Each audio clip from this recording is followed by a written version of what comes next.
ठीक है बेटा, ध्यान से सुनना है ना। नेक्स्ट टॉपिक है लेंस का विस्थापन नियम के लिए, बेसिक सा टॉपिक है। लेंस का विस्थापन नियम में एक स्टेटमेंट लिखो तुम जब तक। स्टेटमेंट में लिखो, से लेंस की फोकल लंबाई ज्ञात करने के लिए उपयोग में लिया जाता है। से लेंस की फोकल लंबाई ज्ञात करने के लिए प्रयोग में लिया जाता है। लेंस की फोकल लंबाई ज्ञात करने,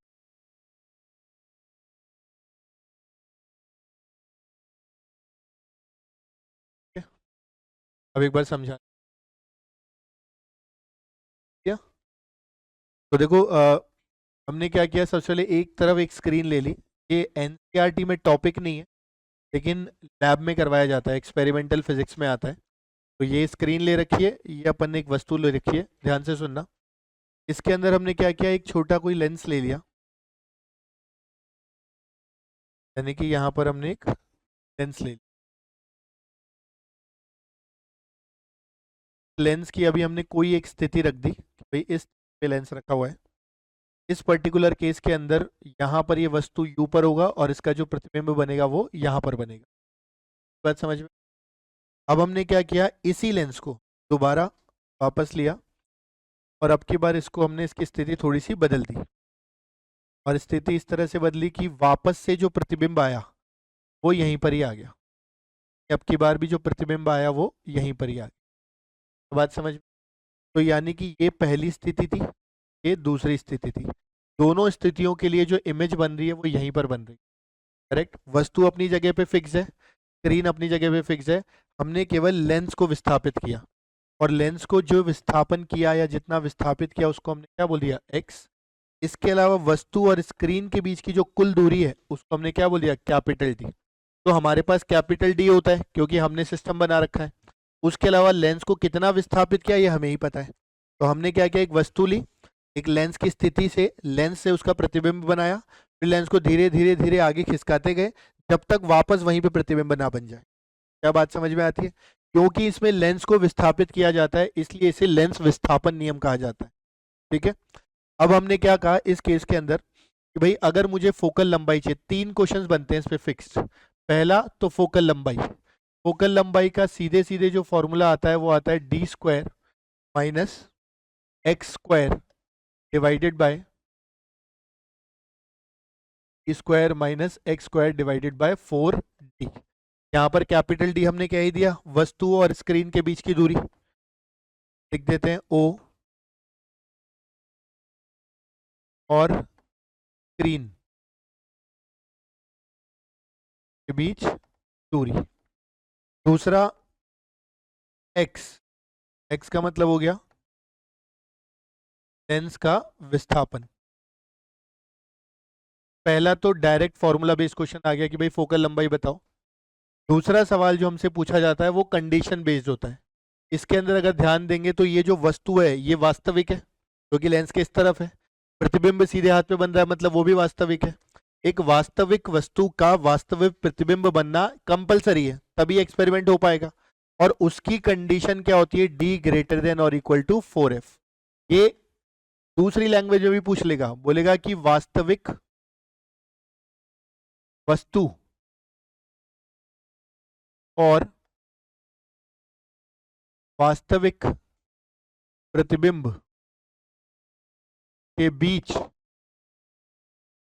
न्यूनतम दूरी कितनी होती है वो पूछ लेगा। तो आपको ध्यान रखना पड़ेगा न्यूनतम दूरी कितनी होती है, 4f। इसीलिए इस एक्सपेरिमेंट की कंडीशन की अगर बात करें तो जो एक्सपेरिमेंट की कंडीशन है वो यही है कि भाई एक्सपेरिमेंट कराने के लिए वास्तविक वस्तु की वास्तविक प्रतिबिंब बनना जरूरी है। तो जो दूरी है उनके बीच में वो कम से कम 4f होनी चाहिए, या उससे ज्यादा होगा तो भी चलेगा। समझ गए? तीसरा सवाल जो बनता है वो बनता है आवर्धन के गुणनफल। आवर्धन का गुणनफल, किन दो आवर्धन का गुणनफल? भाई हमारे पास दो अलग अलग लेंस की स्थितियां थी, तो मैं अगर पहले की बात करूं तो आवर्धन आएगा m1, दूसरे की बात करूं तो आवर्धन आएगा m2। ये हमेशा कितना आता है, एक। यानी कि एक का आवर्धन और दूसरे के आवर्धन का जो गुणनफल है वो हमेशा एक आएगा। इससे हम एक अच्छी चीज निकालेंगे, इसका मतलब क्या, HI1/HO होना चाहिए क्या, इनटू दूसरे वाले केस में HI2/HO होना चाहिए। तो ये लिखते हैं प्रतिबिंब की ऊंचाई बटा वस्तु की ऊंचाई को आवर्धन कहते हैं। और ये कितना आ गया, एक। क्या यहां से वस्तु की ऊंचाई अंडर रूट HI1/2, HI2 आएगा क्या।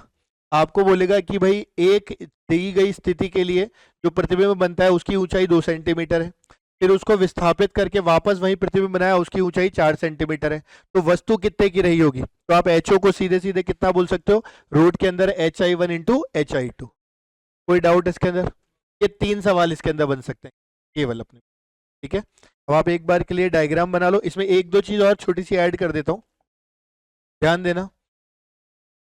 कभी कभी जैसे ये वस्तु की दूरी और ये क्या बनेगा, प्रतिबिंब की दूरी, स्थिति 1 के लिए, और स्थिति 2 के लिए ये वस्तु की दूरी और ये प्रतिबिंब की दूरी। ये यदि u है तो ये v आएगा, सेम वे ये यदि u है ये v आएगा, सिमेट्री से। बेटा क्या बात समझ में आती है, u इतना सा है तो v इधर आ रहा है, यहाँ u पे रख दोगे तो v इधर आ जाएगा, ऐसे। इन्हीं को अपन डेरिवेशन में इस्तेमाल भी करते हैं, पर क्योंकि डेरिवेशन अपने काम का नहीं है तो मैंने बताया भी नहीं। क्लियर हो गई बात यहाँ तक, कोई भी डाउट, श्योर, ठीक, कॉपी कर लो, पूरा कॉपी कर लो, फिर इसके बाद आगे बढ़ते हैं अपन।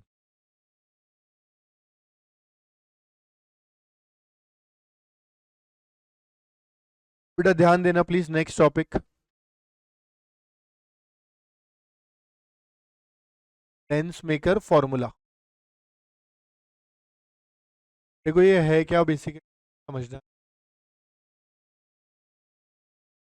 करो एक बार। हम कह रहे हैं कि अगर कोई एक लेंस है, प्लीज ध्यान से देख सुनना एक बार, कोई भी लेंस है किसी भी तरह का हो सकता है द्वि उत्तल हो, द्वि अवतल हो, कैसा भी लेंस है, इसका जो अपवर्तनांक है वो म्यूएल लिख देते हैं। इसे हमने जिस माध्यम में रखा है उसका अपवर्तनांक कितना है, म्यूएम। जो पहली सतह है की वक्रता त्रिज्या R1, दूसरी वाली की त्रिज्या R2, ये अपने को डेटा दिया हुआ है, और इनकी मदद से अपन फोकल लंबाई लिखना चाह रहे हैं। तो हम लिख सकते हैं 1/f equal to mu lens बटा म्यू मीडियम -1, और ब्रैकेट में 1/R1 -1/R2। ऑफकोर्स सारी चीजें साइन के साथ रखेंगे, ये सारी चीजें हमें साइन के साथ ही रखनी। अभी हमने रख लिया अपनी कन्वीनियंस। क्या बात समझ में आती, लिख दे रहा हूं क्लियरली, साइन। इसके ऊपर अपने को कई सारे क्वेश्चंस, जैसे अपन एक सिंपल एग्जांपल लेते हैं, पहले एक मैं समझा दे रहा हूँ फिर तुम ट्राई करना। तो मान लो हमने कोई एक लेंस ले ली, तो ये लेंस ले ली, दो ही अवतल लेंस ले ली। मैंने कह दिया भाई ये कांच का है, कांच का है तो म्यू कितना हो जाएगा, 3/2, 4/3 वाटर का, दोनों तरफ वायु भर दी है कि भाई इसके बारे में बताना है कि इसकी फोकल लंबाई कितनी आएगी। मैं लिख के दिखा रहा हूँ, 1/f equal to mu lens की जगह 3/2 डिवाइडेड बाय 1 माइनस R1 की बात करें तो हमें बोला गया ये भी R है और ये भी R है, समान त्रिज्या है। पहले वाले का गोला ऐसे बनेगा तो प्लस में आएगा, दूसरे वाले का इधर बनेगा माइनस में आएगा। 1/R1 की जगह +R, माइनस R2 की जगह -R।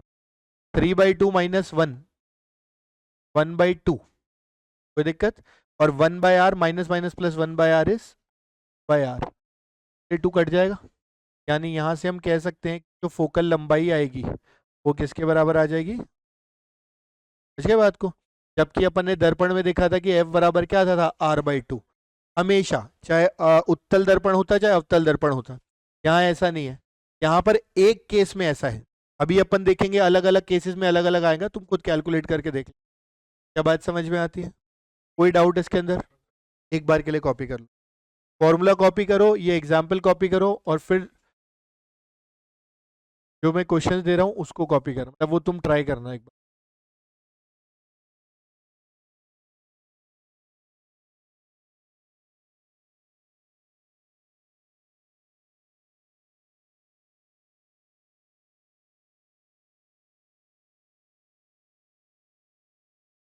मैं यहाँ लिख दे रहा हूँ, तुम लोग अपने आप से करना उनको।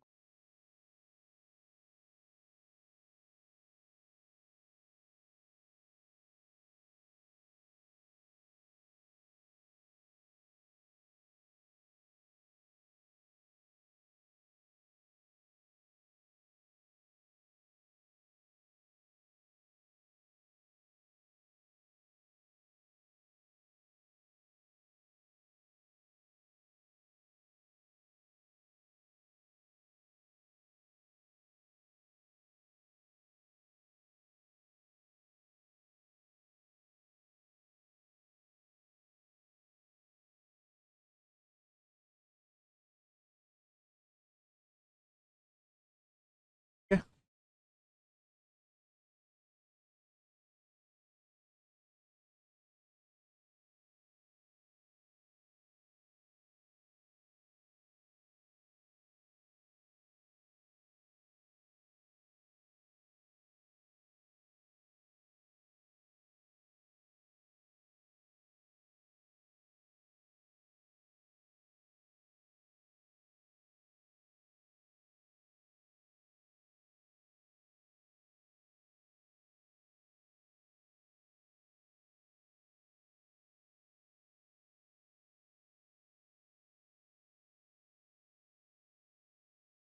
जब कुछ माध्यम का नहीं लिखा है तो अंडरस्टूड है कि वो वायु है।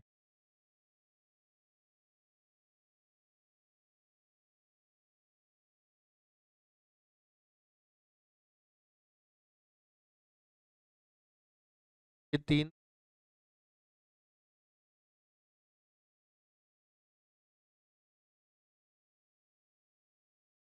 करो ट्राई, ना लिख के ये 3 सवाल ट्राई करो। देखो जरा ना, 3 ये क्वेश्चन है, एक और क्वेश्चन पहले ये 3 लिखते हैं। है 1/f 3/2 -1 1/-r -1/+r। सॉल्व करेंगे, बस आ जाएगा माइनस। यहाँ अगर बात करते हैं 1/f/2 -1, तो ध्यान देना,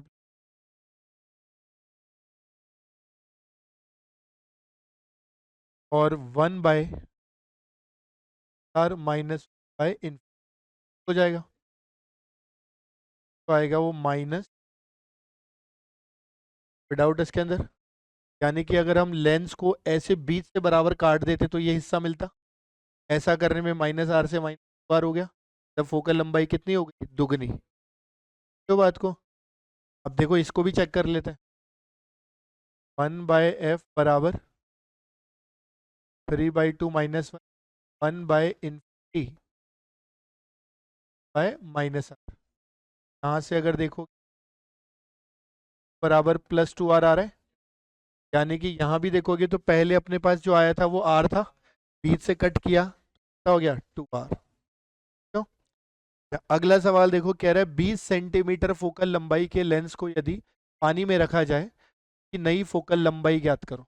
नहीं समझा दे रहा हूँ, यहाँ पर अगर देखेंगे पहले पुराना वाला फोकल लंबाई का फॉर्मूला हमारे पास क्या आएगा, 3/2 -1, ब्रैकेट में हमें ना तो R1 पता है, ना तो R2 पता है, ना लेंस की प्रकृति पता है। ऐसे कैसे रहने दे, कोई दिक्कत? ठीक। अब हम कह रहे हैं कि जब पानी में डुबोया तो 1/f' मान लो, 3/2 डिवाइडेड बाय पानी का अपवर्तनांक /3। पानी में डुबोने पे R1 R2 पे तो कोई प्रभाव नहीं पड़ेगा, दिक्कत? यहाँ से अगर देखेंगे तो इनको डिवाइड कर दूं, जब दोनों को डिवाइड करूंगा तो f'/f आ जाएगा क्या? तो इससे डिवाइड किया तो 3/2 -1 क्या 1/2 आया, 3/9/8 -1 1/8 आया, ये कट गया, ऐसे कैसे? यहाँ से अगर देखेंगे तो f' की वैल्यू 4f हो गई, 4f हो गई तो क्या 80 आ गया। ठीक है? यानी एक लेंस को अगर आप पानी में डुबो देते हो, किसी और माध्यम में रख दोगे, तो ऑफ कोर्स उसकी जो फोकल लंबाई है वो भी बदल जाएगी। कोई भी डाउट? तो इसका फॉर्मूला रटने की जरूरत नहीं है दोबारा से, इसका भी फॉर्मूला निकाल सकते हैं निकालने को। और आप तो सिंपली दोनों इक्वेशन लिख दो। एक बार खाली कांच वायु में था तो 3/2 - 1, एक बार 3/2/4/3 - 1, दोनों को डिवाइड कर दो। कोई भी डाउट? एक बार के लिए तीनों के सोल्यूशन लिख लो, फिर इस पे रिलेटेड कुछ नोट्स लिखते हैं अपन। फटाफट लिख लो।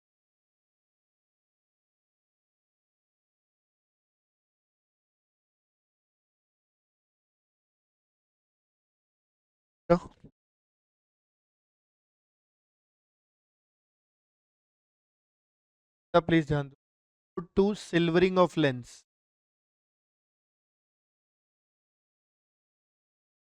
तरीके से लेंस को पॉलिश करना किसी एक साइड से, मैं समझा दे रहा हूँ।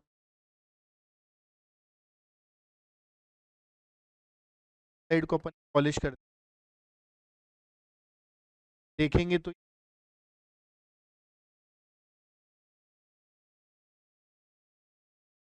दर्पण तरीके से और ये दर्पण को बना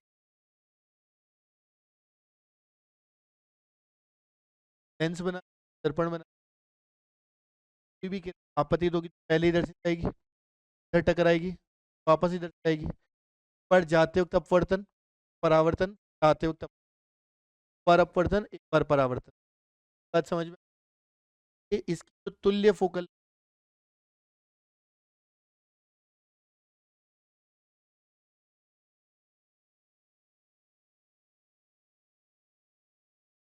यहाँ से जो फॉर्मूला आएगा वो आएगा बाय एफ बाय एफ। ये इसका की हेल्प से अपन किस निकाल सकते हैं फोकल लंबाई। जैसे मान लो एक छोटा सा एग्जांपल लेते हैं, एक पार्ट मैं करके दिखाता हूँ फिर बाकी पार्ट तुम लोग।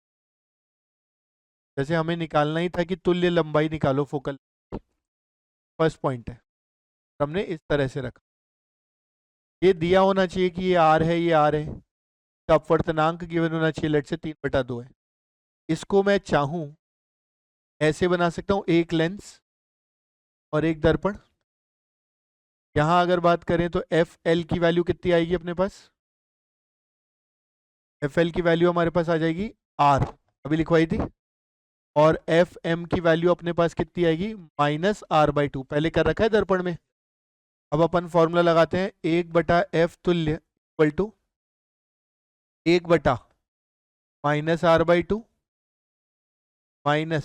-2 डिवाइडेड बाय एफ एल की जगह कितना? r। क्या यहाँ से ये टोटल -4/r हो गया? यानी यहाँ से f तुल्य कितना आ गया? -r/4। कोई डाउट इसके अंदर? और अब कर सकते हैं इस तरह से और एग्जांपल्स। ये कॉपी करो, ये एग्जांपल लिखो और बाकी 3 और बना रहा हूँ उसको सॉल्व करो।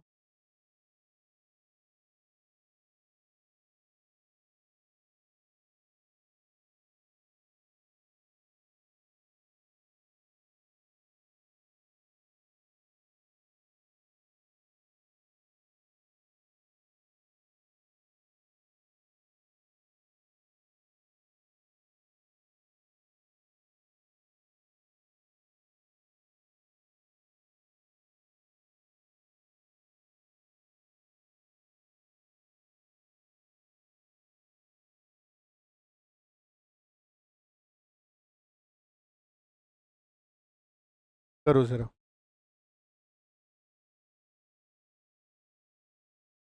देखो जरा, अ, देखते हैं कि तो पहले वाले के अंदर अगर देखें तो हमें 1/f इक्वलेंट, तो अगर बनाना चाहें तो ऐसे बना सकते हैं। एक इस तरह का लेंस है प्लस इस तरह का दर्पण है,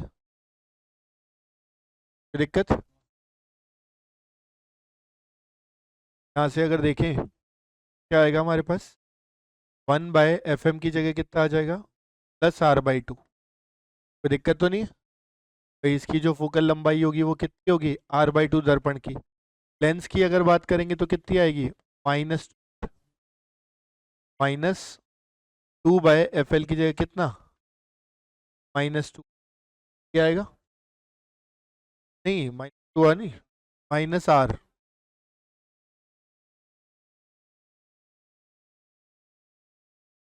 माइनस आर आएगा बेटा,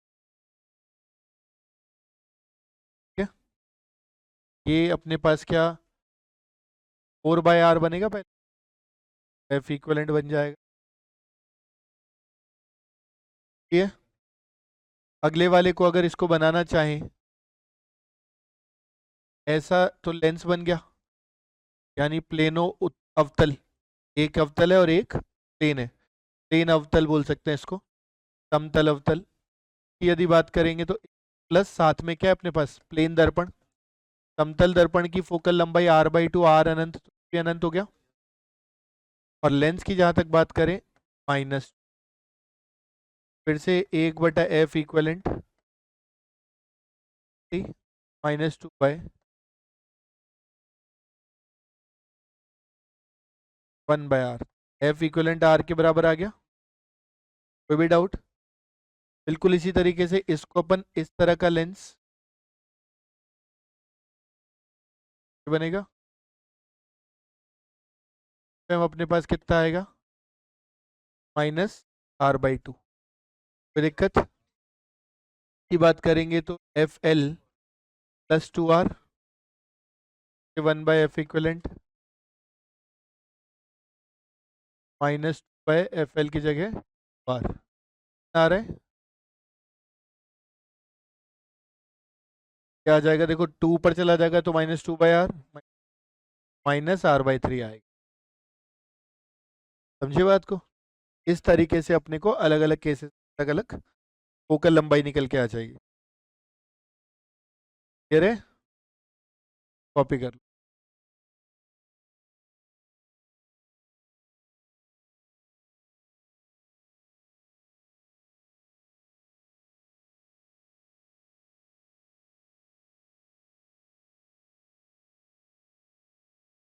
पर इतना कॉपी करो, फिर अगले टॉपिक पे चलो।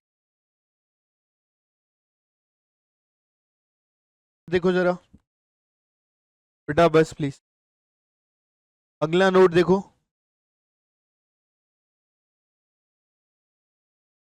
शक्ति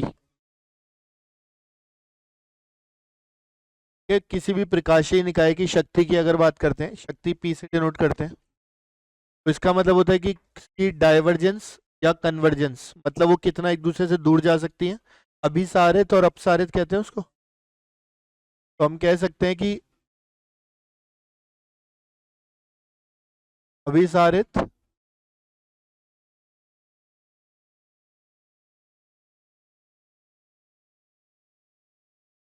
या अपसारित करने की क्षमता, ठीक है, बात समझ में आती है। अभिसारित का मतलब पास आना, इकट्ठा होना ना, अभिसारित के लिए जो शक्ति होगी वो पॉजिटिव होगी, फोकल लंबाई पॉजिटिव या नेगेटिव कुछ भी हो सकती है। इसी तरह से अपसारित की बात करते हैं तो शक्ति नेगेटिव होगी, फोकल लंबाई प्लस या माइनस कुछ भी हो सकती है। ये अच्छे से ध्यान रखना पड़ेगा आपको कि अगर हम अभिसारित की बात कर रहे हैं तो अभिसारित के लिए शक्ति प्लस ही होनी चाहिए, अपसारित की बात कर रहे हैं तो शक्ति माइनस ही होनी चाहिए, फोकल लंबाई पे कोई कमेंट नहीं करेंगे। क्या बात समझ में आती है। जहां तक शक्ति के मैथमेटिकल फॉर्मूले की बात करें तो सबसे पहले अगर हमें कभी भी लेंस की शक्ति चाहिए तो आप सीधे सीधे 1/, फोकल लंबाई लिख सकते हैं, यानी कि 1/, फोकल लंबाई जो आएगा इसी को अपन क्या बोल सकते हैं, शक्ति बोल सकते हैं। बस ये ध्यान रखना यहाँ पर, तो पहले अगला फॉर्मूला भी लिख देता हूँ। मान लो दर्पण की बात करें तो दर्पण के लिए जो शक्ति आएगी वो 1/ क्या आएगी FM, लेकिन किसके साथ, माइनस के साथ। दोनों ही केसेस के अंदर हमेशा फोकल लंबाई मीटर में नापी जाएगी और ये मीटर में आएगा स्मॉल m, तो ऑटोमेटिकली शक्ति किस में आ जाएगी, डायप्टर यानी कैपिटल। कोई भी डाउट इसके अंदर। इन दोनों के अलावा भी अगर अपन चाहें तो हम संयोजन की शक्ति भी लिख सकते हैं। संयोजन, संयोजन किसका, थिन यानी पतले लेंस का,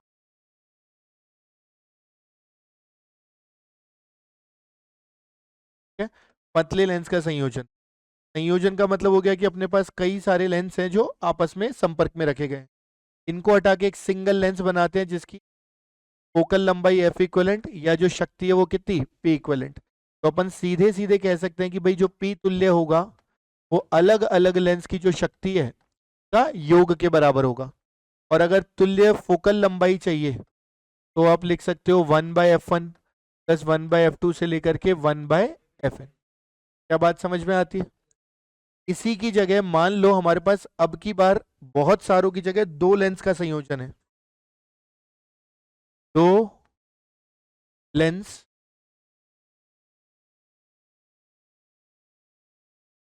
का संयोजन, दो लेंस का संयोजन जिनमें एक दूसरे से वो कितनी दूरी पर है, डी दूरी, अब संपर्क में नहीं है। ठीक, तो ऐसे केस के अंदर इनकी जगह अगर अपन तुल्य लेंस बनाते हैं जिसकी फोकल लंबाई एफ इक्वलेंट या शक्ति पी इक्वलेंट है, अब की बार अपन पी इक्वलेंट को लिखेंगे P1 प्लस P2